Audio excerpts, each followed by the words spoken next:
United States President Donald Trump has said that if the war in Ukraine is not stopped now, it could lead or escalate to World War III, with the visiting French President Emmanuel Macron insisting that Russia is the aggressor of the war, hence Russia must pay damages as part of the negotiations for the peace deal. But the US, in another meeting at the United Nations General Assembly on Monday, joined Russia to vote against a resolution condemning Russia over the war in Ukraine. Trump and Macron answered questions from the White House reporters after the French president attended the G7 meeting in Washington on Monday. President Emmanuel Macron during the press talks corrected the US President Donald Trump after Trump said Europe would get its money back from Ukraine. The two presidents spoke to the reporters during a meeting at the Oval Office in the White House in Washington, D.C., when Trump said Europe was loaning its aid money to Ukraine and they would get the money back. Macron interjected and said, "No, in fact, to be frank, we paid 60% of the total effort and it was loans, guarantees, grants, and we provided real money, to be clear." Adding that Europe has billions of Russia-frozen assets which member countries in the continent intend to use to get their money back during peace negotiations with Russia. Macron added that, in respect to international law, European countries in possession of the Russia-frozen assets can only use proceeds of the frozen assets while the war is still ongoing, but they cannot take over or take possession of the assets until a peace deal is entered with Russia. It would be recalled that Trump and his team have been negotiating a minerals revenue sharing agreement with Ukraine to recoup some of the money that the previous Biden administration had sent to Kyiv in the form of weapons to repel Russia.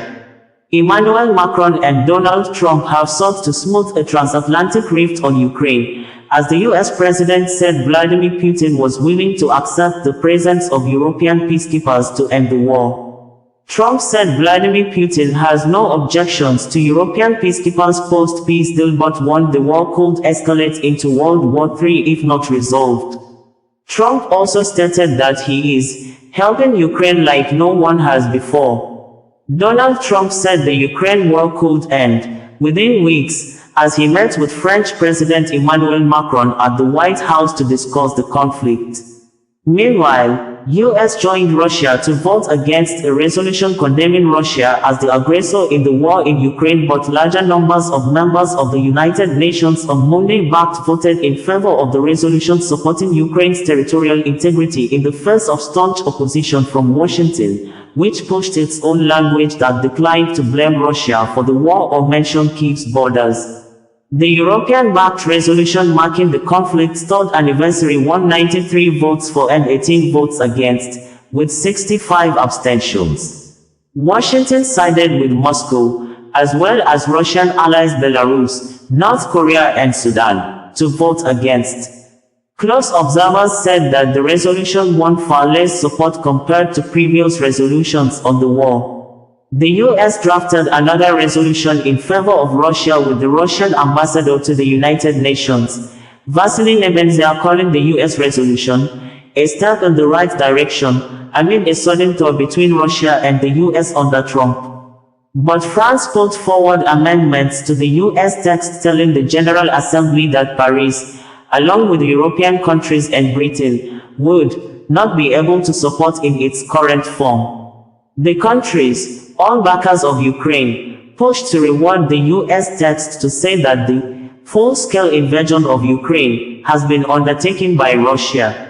We had reported that, following the public criticism of President Donald Trump of the United States that the Ukrainian president, Volodymyr Zelensky, is a man who has lost touch with his people and a dictator who refused to conduct election for new leader to take over the affairs of the country, Zelensky, while asked if he could resign by a journalist at a press conference organized to mark the third-year anniversary of war in Ukraine, says he would do that if it would bring peace to Ukraine and he's ready to do that as exchange for Ukraine to be enlisted as a member of the North Atlantic Treaty Organization, NATO.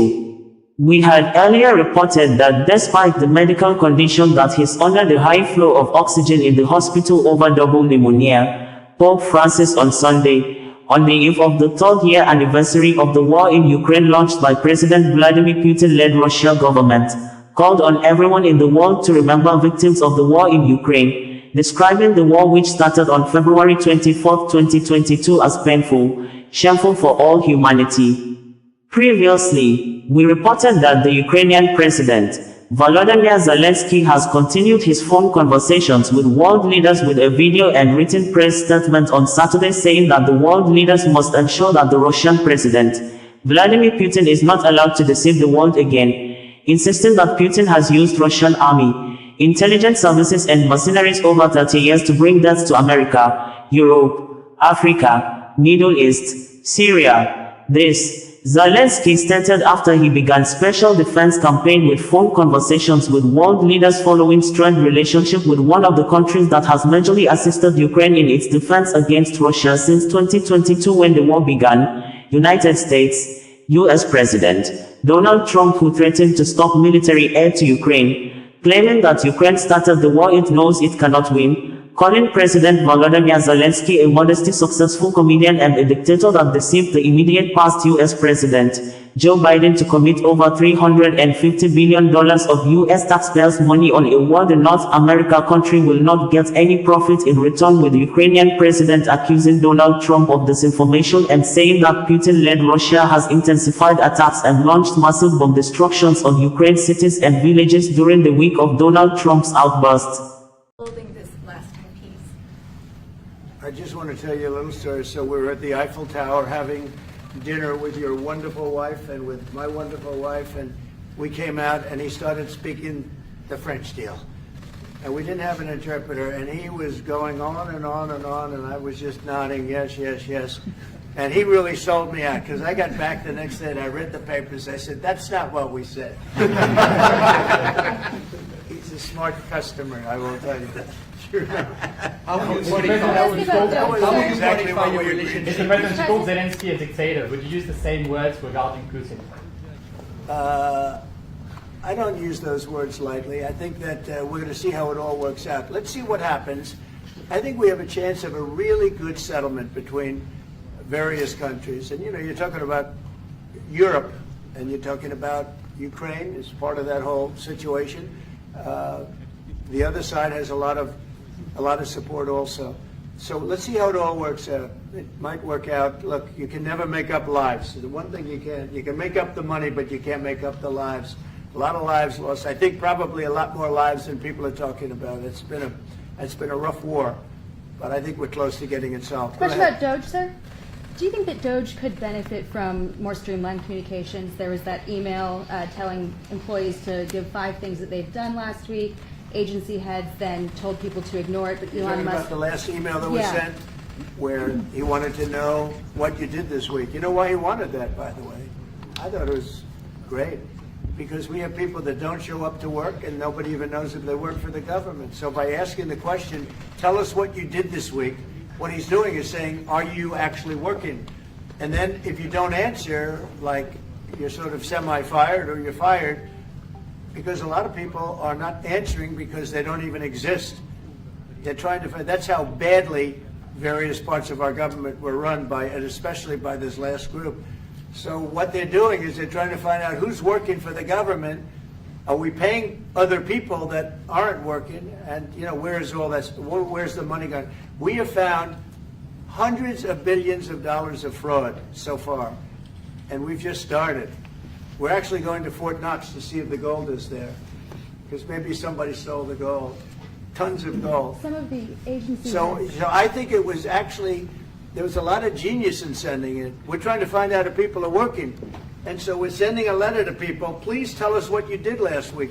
If people don't respond, it's very possible that there is no such person or they're not working. Some of the agency heads instructed their employees not to respond because they were waiting on further guidance, but Elon Musk's tweet said a failure to respond would be taken as a resignation. So there's been a disconnect in communications. Yeah. Are you concerned at all about that? No. That was done in a friendly manner. Only things such as perhaps Marco at State Department, where they have very confidential things, or the FBI, where they're working on confidential things. And they don't mean that in any way combatively with Elon. They're just saying there are some people that you don't want to really have them tell you what they're working on last week. But other than that, I think everyone thought it was a pretty ingenious idea. We have to find out where these people are. Who are they? And we said, if you don't respond, we assume you're not around. And that holds, that stands. And you're not getting paid anymore, too. So, you know, we're doing a real job. And we just had a poll come out, I guess the Harvard poll, saying that it's massively popular what we're doing. Mr. President, do you still believe in NATO, in the alliance between Europe and America in NATO? Are you going to go to NATO the is summit in June? very much involved in this. When I first got elected at the very beginning, first term, I got hundreds of billions of dollars put into NATO. NATO had no money because they hadn't paid for years. And I said, look, if you don't pay, we're not going to be a part of NATO. We're not going to protect. We're not going to do what we're supposed to do. And we took in hundreds of billions of dollars into NATO. No, NATO is a good thing if it's done properly and if it's used properly. Mr. President, in these days you speak a lot about the tariff in Canada, in Mexico, and in Europe. I want to know what is your idea about Italy, if you want to make the same thing. What? Can you talk up a little louder? In these days. No, louder. Can you talk a little louder? You have a beautiful voice, but you're not. In these days you speak. Where are you from? Italy. From Italy. Oh, I love Italy. Go ahead. I want to know if you have the same idea with Italy about tariff. Well, look, I love Italy, and Italy is a very important nation. We have a wonderful woman as your leader, and she was on the conversation today, one that we had, the G7. And no, I think Italy is doing very well. I think Italy's got very strong leadership with Georgia. Monsieur le Président, qu'est-ce que vous répondez au président Trump qui a dit que les Français et les Britanniques n'avaient pas... Any other questions over here? Yes, ma'am. Can you clarify what you meant in your truth today on the major economic development transactions between the U.S. and Russia? In more detail? With respect to what, Russia? In solving a peace deal, you said there will be major economic development transactions which will take place between the United States and Russia. Yeah, we're trying to do some economic development deals. They have a lot of things that we want, and we'll see. I mean, I don't know if that will come to fruition, but we'd love to be able to do that if we could. You know, they have massive rare earth. It's a very large, it's actually the largest in terms of land. It's by far the largest country. And they have very valuable things that we could use, and we have things that they could use, and it would be very good if we could do that. I think it would be a very good thing for world peace and lasting peace. Well, I mean, our first, by far, our first thing that we want to do, the first element of the overall transaction is ending the war. But if, just as we're doing with Ukraine, if we could do some economic development in terms of Russia and getting things that we want, something like that would be possible, yes. Can you explain the rationale, sir, in the U.S. Yes, go ahead, please. Can you explain the rationale in having the U.S. vote against the UN resolutions that Ukraine proposed and also the U.S. proposed? I would rather not explain it now, but it's sort of self-evident, I think. Mr. President, first of all, it's about increasing the tariffs on products from the European Union. Is that still something you want to do today? Well, it's not increasing, it's reciprocal. So whatever they charge us, we're charging them. So it's not a question of increasing. If they charge us 20%, we charge them 20%. If they charge us 30 or 40%, then we do that too. So that would be on European Union, but that really would be with respect to everything. It's reciprocity. So reciprocal. Whatever they charge us, we charge them. Nobody has a problem. Even you, I see you don't have a problem anymore, right? Mr. President, are you thinking of going to Moscow soon, maybe in May for the 9th of May for the anniversary? I mean, not soon, but I would be certainly, if this all gets settled out, which I think it will, sure, I would go there. On the 9th of and May? he'd come here too. On the 9th of May on the Red Square? I don't know the 9th of May, no, I don't. I think that's pretty soon. But no, at the appropriate time, I would go to Moscow. Monsieur le Président, est-ce que l'envoi de troupes françaises ou européennes est envisagé en Ukraine? Within weeks. Yeah. Don't you think so? I'd like to ask, I think we could end it within weeks if we're smart. If we're not smart, it'll keep going and we'll keep losing young, beautiful people that shouldn't be dying. And we don't want that. And remember what I said, this could escalate into a third world war. And we don't want that either. Mr. President, your envoy Steve Witkoff suggested a temporary ceasefire in the conflict, but the Russian government has denied that out of hand. Are you worried that they're not feeling in good faith? No, I think they, at some point, will agree to that. I think they probably wanted to. And I think once you have a ceasefire, it's going to end, because they're not going from a ceasefire back to war. I think people have had their full. I'm just glad I was able to help, because there was no communication with Russia until I came along. Biden didn't communicate. He couldn't communicate with his own child. So Biden didn't communicate. He couldn't. It was terrible. He hadn't spoken to Putin in 3 years. You're trying to end a war. People are being killed. Every week, thousands of people are being killed. Soldiers, in this case, mostly. Also towns, as missiles go in and back and forth. No, it's a shame. This should have never happened. This is a very sad, this is going to go down in the history books. This is a very sad moment, because that should have been stopped. That should have never started. And if it did start, it should have stopped the first week, not 3 years later. Okay? Je vais répondre sur l'OMI, juste, je pense que plusieurs questions de vous et de votre collègue qui ont été posées en français et qui rejoignent les questions posées par les collègues américains. D'abord, cette discussion est utile et construire la paix est une nécessité. La deuxième chose, c'est qu'il y a aujourd'hui une capacité de dissuasion qui est restaurée, et que c'est ce que veut dire le président Trump quand il n'y aura plus de problème. Je pense que la force du réengagement américain aujourd'hui, c'est en quelque sorte l'incertitude aussi pour le président Poutine. Et donc il y a une capacité de dissuasion qui est là, qui permet de sceller d'abord sans doute une trêve, la capacité à vérifier que cette trêve est respectée, et ensuite un accord de paix qui permettra de reconstruire l'Ukraine, mais de lui apporter aussi les garanties de sécurité. Dans le cadre de ces garanties de sécurité, nous pensons que nous avons notre rôle à jouer. Et donc, on verra à ce moment-là de la discussion, je ne veux pas la présenter, ce qui est nécessaire pour que l'Ukraine puisse rester un pays souverain. Et d'ailleurs, dans les discussions entre l'Ukraine et les États-Unis d'Amérique, il y a cette question d'une souveraineté ukrainienne qui est respectée. Et donc, nous, ce que nous avons préparé en particulier avec nos partenaires britanniques, dans le cadre d'un travail très étroit qu'on a mené ces dernières semaines, et partagé avec tous les pays européens et alliés qui sont prêts à s'y joindre, c'est l'idée de dire on est prêt à apporter ces garanties de sécurité.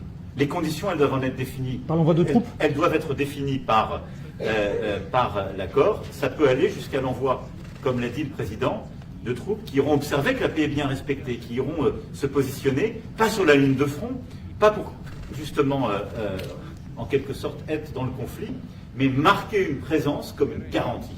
Il y a d'autres moyens de soutenir, qui peuvent être des soutiens accrus et capacitaires à l'armée, des structures nouvelles. Et je pense aussi que l'accord qui est discuté, le président l'a dit, la crédibilité américaine qui est mise dans ce moment, c'est aussi montrer que chacun est dans son rôle, mais que nous avons une unité, Européens et Américains, et donc avec une forme de garantie que les Américains prennent par la discussion sur les minerais critiques qui sont en train de finaliser. That is the most beautiful language. I have no idea what he's saying, but that is the most elegant, beautiful language. Go ahead, please. This is a question that was asked by several. What we need to do is make sure that we are building peace. We have deterrence capabilities that have been restored. As President Trump said, there won't be any more problems. We've seen the U.S. re-engagement and the message that sends to Mr. Putin. We have deterrence, which will allow a truce to take place, verification of that truce, and then a peace agreement can be put in place so that we can start rebuilding Ukraine with security guarantees. And we have a role to play in that. Again, I'm not preempting any discussions, but we've spoken about Ukraine's sovereignty, and that has been a subject of discussion between the U.S. and Ukraine. We have also been working closely with our British partners this week. We've shared this information with other European countries, and we are ready and willing to provide those security guarantees, which could perhaps include troops, but they would be there to maintain peace. They would not be along the front lines. They would not be part of any conflict. They would be there to ensure that the peace is respected. Our assistance may include other capacity building, perhaps for the military. We see U.S. credibility here. We each have our role to play, but we will be done in a united fashion. In the What are the frozen Russian assets? Ukraine should give up a part of its territory? Well, we're going to see. It's a negotiation that's just starting, and they've been fighting, and there's been a lot of land that's been taken. So we'll have to see how that works out. That's part of the negotiation. I will say there was great unity in that room today. We were via Skype or whatever, but it was great, tremendous unity today in that room with the other countries. Ukraine wants very impressed with it. territories back. Can they take it back? What they lost in the past years? That's not an easy thing to do, is it? Right? It's not an easy. Just asking whether or not you can take back the land that they lost. And I say that, yeah, perhaps some of it, yeah, I hope so. But that's not an easy thing to do. Macron on the frozen It's Russian going to be assets. something we're talking about. Will you Mr. convince Macron, Vladimir on the Putin front- to accept the European troops as peacekeeper, what do you think? Yeah, he will accept that. He will accept I've it? asked him that question. You talked to him? I've asked him that question. Is said France yes? going to lift the block on the Because 300 he's billion? not, look, if we do this deal, he's not looking for more war. He doesn't mind. But I've specifically asked him that question. He has no problem with it. Is France going to lift the block on the 300 billion in frozen Russian assets in Belgium? France has opposed unfreezing it to pay Ukraine and compensate the U.S. for its support. Is France going to lift its opposition to that? This is, we speak about frozen assets. We already used them to back precisely the loans negotiated at the G7. And it's part of the sanctions, so it will depend on the follow-up of the discussions. But clearly we respect international law. It's just frozen assets now. You can take the proceeds of the frozen assets, but you cannot take the assets themselves because it's not respecting international law, and we want to respect international law. How is one different than the other? You can take the proceeds from it, how can you not take Because the it's assets? very different. You keep the assets, you take the proceeds because they are paralyzed in a certain way. You take the proceeds during the wartime, but you keep the assets, and it's part of the negotiation at the end of the war. Because, this war costed all of us a lot of money. And this is the responsibility of Russia, because the aggressor is Russia. Should the U.S. be compensated? So at the end of the day, this frozen asset should be part of the negotiation. All in all. Will France support the U.S. being compensated? I support the idea to have Ukraine first being compensated, because they are the ones who have lose a lot of their fellow citizens and being destroyed by these attacks. Second, all of those who paid for could be compensated, but not by Ukraine, by Russia, because they were the one to aggress. Again, just so you understand, Europe is loaning the money to Ukraine. They get their money back. No, in fact, to be frank, we paid 60% of the total effort, and it was through, like the US, loans, guarantee, grants, and we provided real money, to be clear. We have 230 billion frozen assets in Europe, Russian assets, but this is not as a collateral of a loan, because this is not our belonging. So they are frozen. If at the end of the day, in the negotiation we will have with Russia, they're ready to give it to us, super. It will be loan at the end of the day, and Russia will have paid for that. If you This is my believe wish. that, it's okay with me. Mr. President, But they get their money back, we don't, and now we do. But, that's We will only fight fair. positive. Incoming Chancellor of Germany, Friedrich Merz on Monday says the Israel Prime Minister Benjamin Netanyahu can visit Germany despite the arrest warrant issued on the Israeli leader by the International Criminal Court, ICC, over Israel war with Palestinian fighters, Hamas in Gaza, just as Merz also said that his government will do all he could to build good ties with President Donald Trump-led U.S. government, but he's ready for the worst if the U.S. decided to act otherwise. Friedrich Merz, who spoke in his native language during a press conference in Berlin, Germany on Monday, said he would make sure Israeli Prime Minister Benjamin Netanyahu could visit Germany despite the ICC arrest order. The press conference held a day after his Conservative Christian Democratic Union (CDU) party won national elections, so Merz said he had told Netanyahu in a congratulatory phone call that the pair should meet after a new German government is formed. Friedrich Merz, in his words, as interpreted and reported by Al Jazeera, said, in the event that he, Netanyahu, plans to visit Germany, I have promised myself that we will find a way to ensure that he can visit Germany and live again without being arrested. I think it's a really absurd idea that an Israeli prime minister can't visit the Federal Republic of Germany. He will be able to visit Germany, Merz said. Netanyahu's office has said Merz had invited the Israeli prime minister to make an official visit to Germany, in overt defiance of the scandalous International Criminal Court decision to label the prime minister a war criminal. In a statement on Monday made available by the office of the Israel Prime Minister indicated that Prime Minister Benjamin Netanyahu had a warm conversation with Friedrich Merz, who following his victory in the German elections, has become Chancellor-designate, and congratulated him on his victory. Chancellor-designate Merz thanked the Prime Minister for the conversation and said that he would invite him to make an official visit to Germany, in overt defiance of the scandalous International Criminal Court decision to label the Prime Minister a war criminal. It would be recalled that, in November 2024, the Hague-based ICC issued arrest warrants for Netanyahu and his former Defense Minister Yoav Gallant as well as Hamas commander Mohammed Deif on charges of war crimes and crimes against humanity. Both Israel and Hamas say Deif was killed in July in an Israeli airstrike and Deif has not been seen in public ever since. AFP International News Agency also reported that the German conservative election winner Friedrich Merz said Monday that he would seek good ties with the United States under President Donald Trump but was also ready for the worst-case scenario. I hope that we can convince the Americans that it is in our mutual interest to maintain good transatlantic relations, Merz said at a press conference, a day after his CDU-CSU alliance came first in national elections. But as always, you have to deal with the worst-case scenario, he said, warning that all the signals we are receiving from the United States indicate that interest in Europe is decreasing. Merz also said he had a lengthy call with Emmanuel Macron late Sunday, as the French president headed to Washington to meet with Trump. We discussed the topics he wants to address with the American president, and I found that there was complete agreement between what he wants to say and what I want to say on transatlantic ties, Merz said.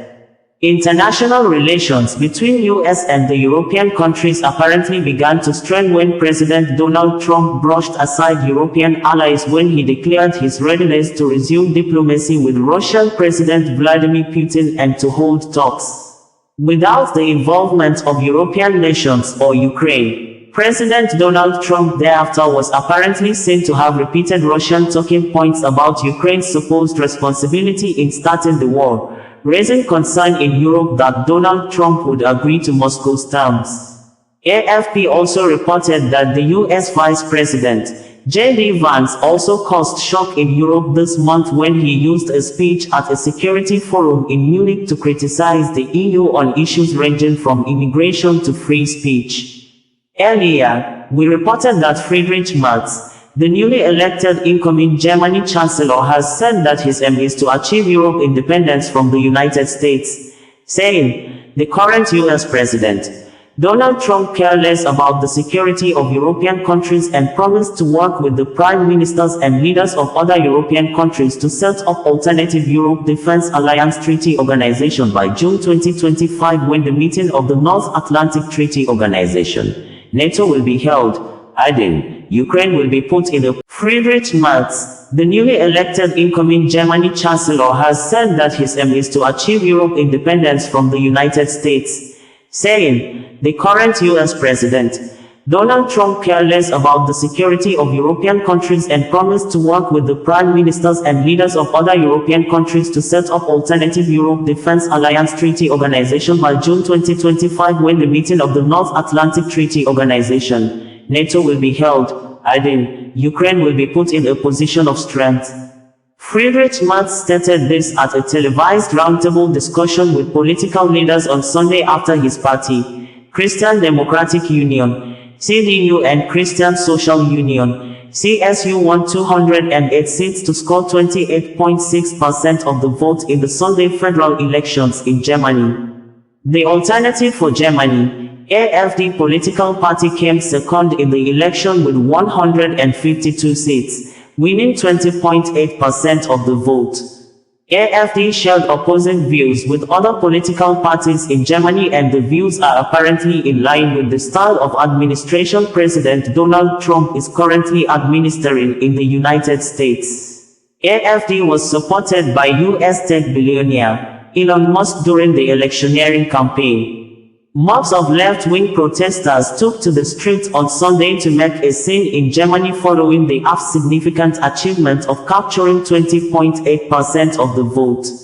Prior to the election date, an estimated 250 people took to the streets in Amsterdam to protest against the AfD political leader, Alice Weidel, a place where the politician has lived in the district of Amsterdam with her partner and 2 children since 2018. It would be recalled that in early 2024, there were widespread protests against the far-right Alternative for Germany, AfD party in Germany, following a report by a group of investigative journalists that reported AfD proposals to organize mass deportations of foreign-born Germans, including those with German citizenship. The protesters said they were out on the streets to defend the German democracy from the AfD, with many protesters calling for the party to be investigated by the Federal Office for the Protection of the Constitution, or banned altogether. Similarly, a second wave of protests erupted in early 2025, shortly before the federal election held on Sunday the 23rd of February 2025, and the citizens of the European country continued the third wave of the protest after AfD, backed by US government official Elon Musk, secured 152 seats, which stand out to be the best election result the AfD party has ever secured in a national poll. This, local observers in Germany say Friedrich Merz and his political party will likely face complex negotiations with their rival political party to form a coalition government. President Donald Trump, while reacting to the German elections via his Truth social media handle, said, "Looks like the Conservative Party in Germany has won the very big and highly anticipated election. Much like the USA, the people of Germany got tired of the no common sense agenda, especially on energy and immigration, that has prevailed for so many years. This is a great day for Germany, and for the United States of America under the leadership of a gentleman named Donald J. Trump. Congratulations to all, many more victories to follow." The new incoming leader of Germany, Friedrich Merz, during the roundtable discussion called out Donald Trump, Elon Musk, and J.D. Vance. He spoke in a native language, and the statements read below in quotes as translated and interpreted in English language by local media.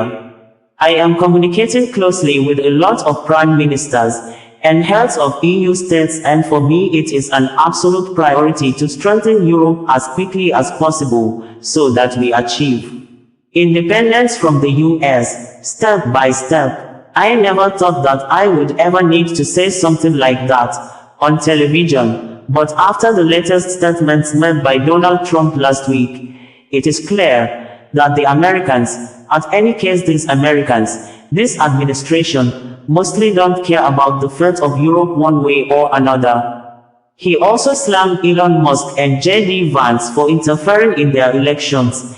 Interventions from Washington were no less dramatic, and ultimately no less brazen than the intervention that we have seen from Moscow. After the roundtable discussion, President Volodymyr Zelensky of Ukraine issued a congratulatory message on his X social media account and tweeted thus, "I congratulate the CDU, CSU and Friedrich Merz on their victory in the Bundestag elections.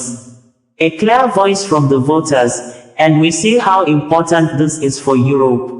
We look forward to continuing our joint work with Germany to protect lives, bring real peace closer to Ukraine, and strengthen Europe. Europe must be able to defend itself, develop its industries, and achieve the necessary results. Europe needs shared successes, and those successes will bring even greater unity to Europe." Friedrich Merz also took to his X social media account on Monday and issued a tweet to mark the third-year anniversary of war in Ukraine. He said, 3 years of Russian war of aggression against the Ukraine. 3 years of war in Europe. For 3 years, we have been accompanied by the terrible images of destruction and war crimes. Europe remains firmly on the side of Ukraine. Now more than ever, we must put Ukraine in a position of strength. For just peace, the attacked country must be part of peace negotiations. Meanwhile, a video posted online by Sky News showed a German voter telling Sky News reporter that she has prepared passports so her family can leave after the far-right party, AfD, achieved a historic result in Germany's federal election. The results released by the Electoral Authority showed the conservative Christian Democrats and the center-left Social Democrats winning a combined majority of seats in the national legislature after small parties failed to make the electoral threshold. German Chancellor Olaf Scholz conceded defeat for his center-left Social Democrats, SPD, after what he called a bitter election result on Sunday. The poll results showed his party secured third place, taking just 16% of the votes, with observers describing the SPD outing in the election as its worst post-war result in a national parliamentary election. The German Defense Minister, Boris Pistorius, described the result as devastating, catastrophic, while Foreign Minister Annalena Baerbock said that democratic parties must now act in unison.